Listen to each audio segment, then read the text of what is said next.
Sumayyah binti Khibat radhiyallahu anha adalah juga seorang wanita mulia. Tapi saya tidak temukan secara pribadi Sumayyah ini kenapa sebabnya menjadi budak pada saat itu dari suku Makhzum.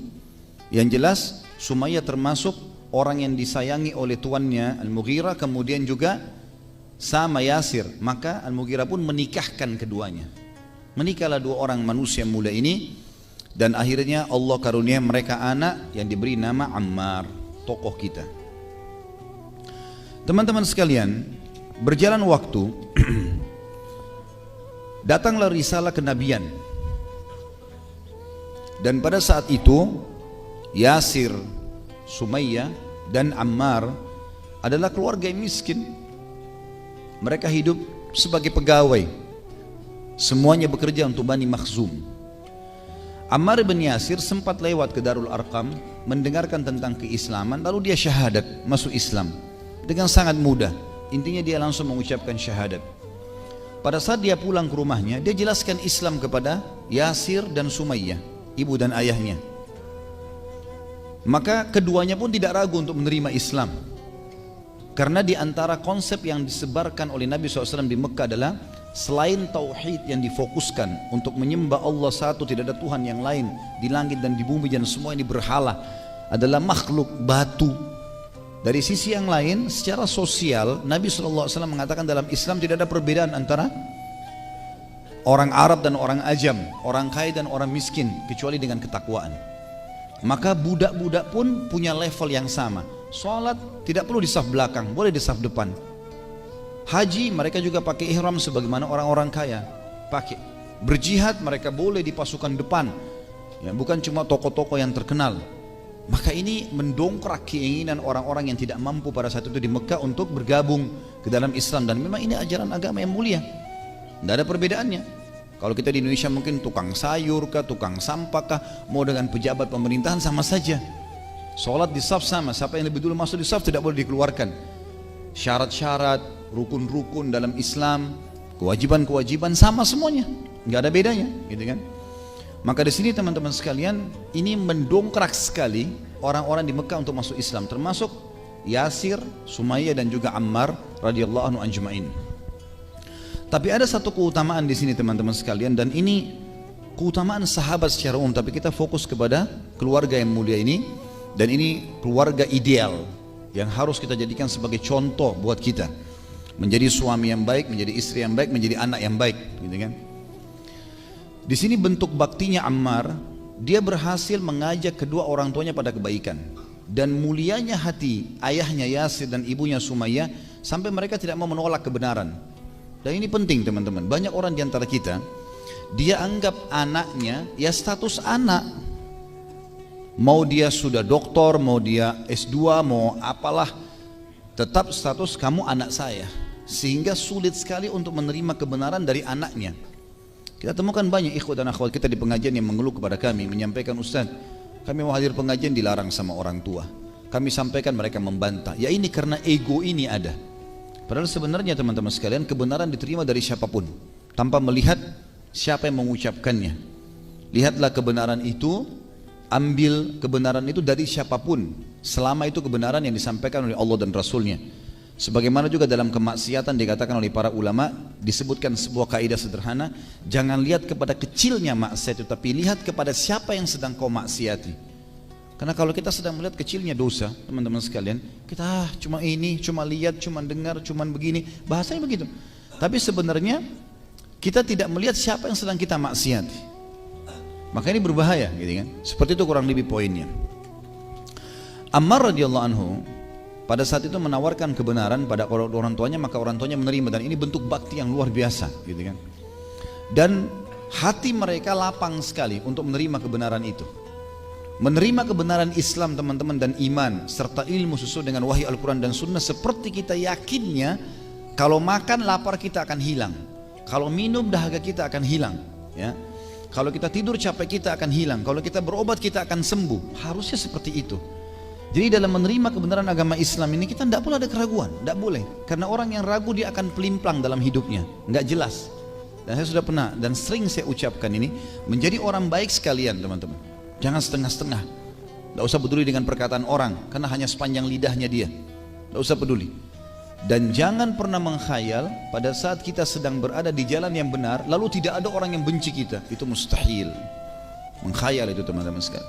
Wajar, kebenaran akan dibenci. Semua nabi-nabi ada musuhnya, gitu kan?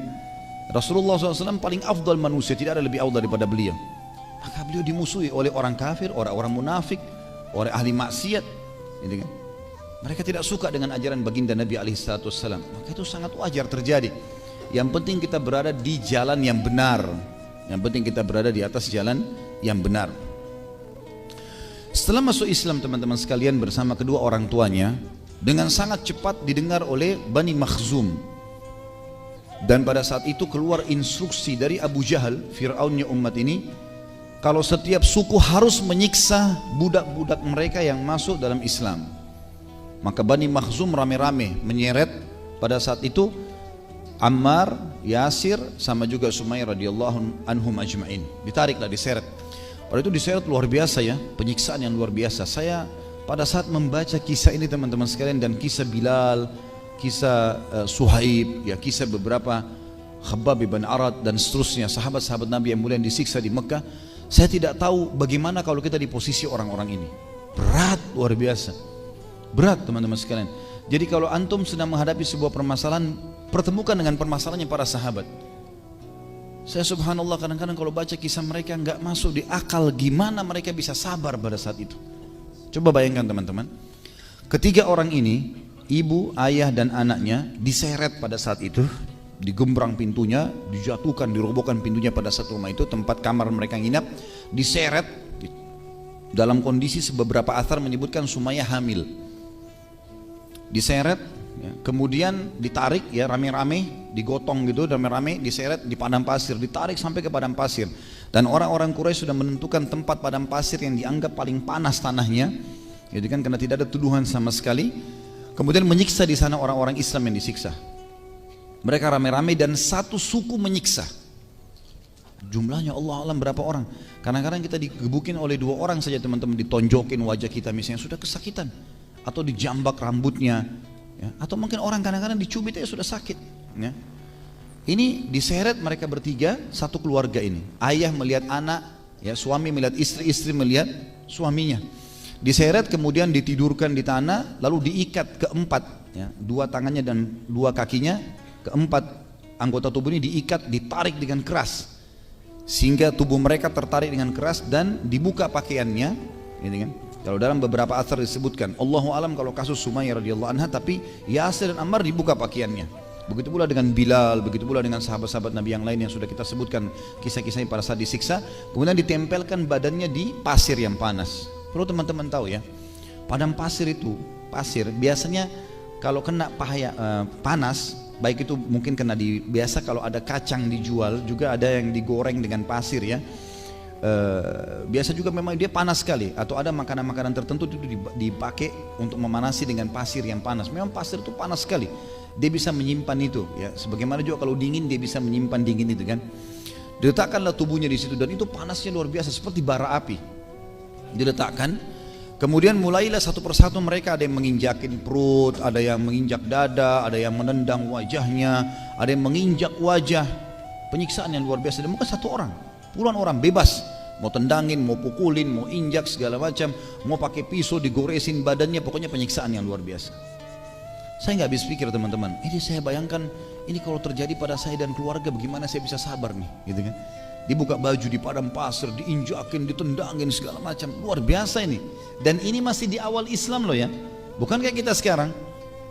Kita sekarang Quran sudah lengkap, terjemahan bahasa Indonesia, kita bisa baca buku, banyak yang bisa menambah dan menguatkan iman. Bagaimana di zaman itu masih awal-awal Islam ini, ayat Al-Quran masih turun sedikit, gitu kan? Belum ada teknologi kayak kita sekarang. Luar biasa keimanan mereka, disiksa. Kemudian pada saat itu teman-teman sekalian, disiksalah dengan luar biasa ketiga orang ini. Tentu yang lain juga disiksa ya. Sampai-sampai yang luar biasa adalah ada beberapa suku Makhzum mendatangkan api.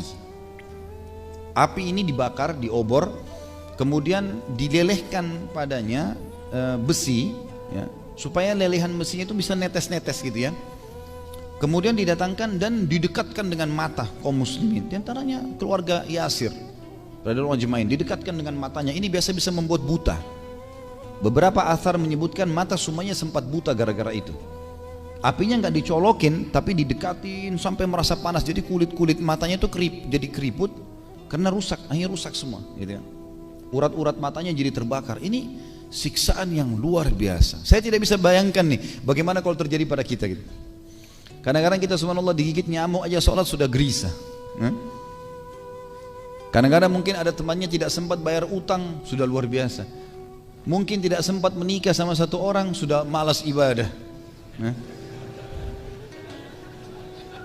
Yang ketawa tahu diri ya. Lah iya, kendor luar biasa imannya. Mungkin tidak dapat makanan favoritnya, atau gara-gara mau makan makanan favoritnya sholatnya ketinggalan. Gimana ini? Bayangkan bagaimana keadaan mereka pada saat itu disiksa begitu masih bisa istiqamah. Sampai baginda Nabi SAW lewat pada saat itu karena api yang dipakai ini memanasi tubuh mereka, memar-memar, berdarah-darah sana sini. Orang-orang suku Makhzum tinggalkan ini, sudah disiksa dari pagi sampai duhur. Pada saat siang bolong ditinggalkan sambil meletakkan batu di dada-dada mereka. Nabi SAW lewat, melihat keadaan tersebut, lalu Nabi SAW mengusap kepalanya Ammar radhiyallahu anhu. Beberapa athar menyebutkan juga sama dengan keluarganya Yasir gitu kan, ayahnya juga. Lalu beliau bersabda sallallahu alaihi wasallam, ya naru kuni bardan wa salaman. Dibaca ayat ini, sebenarnya ayat ini tentang Nabi Ibrahim alaihissalam. Wahai api, jadikan dirimu dingin dan keselamatan ala Ammarin kama kunti ala Ibrahim taqtulukal fi'atul baghiyah. Jadikan, hai api, jadikan dirimu dingin dan keselamatan untuk Ammar sebagaimana engkau dulu jadi dingin untuk Ibrahim. Lalu ada pesan Nabi SAW, waktu itu Ammar masih kecil. Kata Nabi SAW, Ammar akan dibunuh oleh kelompok yang memberontak. Seperti itulah. Nanti kita akan bahas masalah itu di akhir penutupan kita. Yang jelas seperti itu. Kemudian Nabi SAW lewati Sumayyah sambil berkata, sabarlah. Yasir juga, sabran ala Yasir fa inna mau'idakumul jannah. Sabar aja, pasti kalian akan mendapatkan surga. Apa kata Sumayyah yang lagi berdarah-darah radhiyallahu anha, perempuan nih. Kadang-kadang subhanallah perempuan kita sekarang ya manja sekali. Mungkin hanya karena suaminya telat beliin barang sudah merengek, sudah cemberut, sudah mau minta pulang ke orang tuanya ya. Dengan segala macam hal yang luar biasa ini. Hanya karena masalah sedikit, ceraikan saya, pulangkan saya. Sumayyah radhiyallahu anha lagi tersiksa, terbakar sana sini, bajunya sobek-sobek, diinjakin perutnya segala macam. Nabi SAW lewat. Lalu kata Nabi SAW, sabarlah hai keluarga Yasir, kalian akan dapat surga. Apa kata Sumayyah? Demi Allah ya Rasulullah, kami yakin Anda adalah utusan Allah dan kami akan pertahankan ini. Dalam kondisi susah nih, setengah mati luar biasa gitu. Begitu Nabi SAW lewat, Abu Jahal kembali lagi, bawa orang-orang gitu kan. Abu Jahal ini bukan dari suku Makhzum ya, cuma dia menggunakan kesempatan untuk menyiksa kaum muslimin. Maka dia datang bawa obor-obor lagi. Pada saat itu sudah menjelang sore hari. Kemudian mereka datangin dan dia berkata, Abu Jahal mengatakan, cacilakilah Muhammad, puji-pujilah Tuhan kami gitu. Yang dia datangi Sumayyah radhiyallahu anha. Maka Sumayyah dalam riwayat sahih mengatakan meludahi wajah Abu Jahal, lalu berkata, sungguh buruk engkau dan juga Tuhan-Tuhanmu. Karena emosinya Abu Jahal, dia mengambil tombak. Ini kejadian kalau kita bayangkan, saya nggak tahu gimana yang luar biasanya teman-teman. Dia seorang wanita dari pagi sampai sore disiksa, berdarah-darah tubuhnya, di sebelahnya ada suaminya disiksa, anaknya semua menjerit dengan kesakitan. Kemudian datang musuh Allah, dia masih bisa mempertahankan agama. Didatangkan tombak, lalu dilihat, Abu Jahal bilang apa? Hai Sumayyah, lihat baik-baik mata tombak ini, saya akan tusukkan ke perutmu gitu kan. Caci maki Muhammad dan puji Tuhan kami. Sumayyah ucapkan kalimat yang sama. Ada athar yang lain menyebutkan Abu Jahal arahkan ke kemaluan Sumayyah radhiyallahu anha. Lalu kemudian Sumayyah tetap menghina dan meludahi Abu Jahal, kemudian ditusuklah. Dan uniknya di sini, ini bukan ditusukin langsung mati ya. Oleh Abu Jahal itu ditusuk pelan-pelan. Terluka kulitnya masuk, jadi sakitnya luar biasa gitu. Tapi kesabaran yang luar biasa pada keluarga yang mulia ini. Sampai akhirnya Sumayyah mati syahid dan terkenal wanita pertama mati syahid.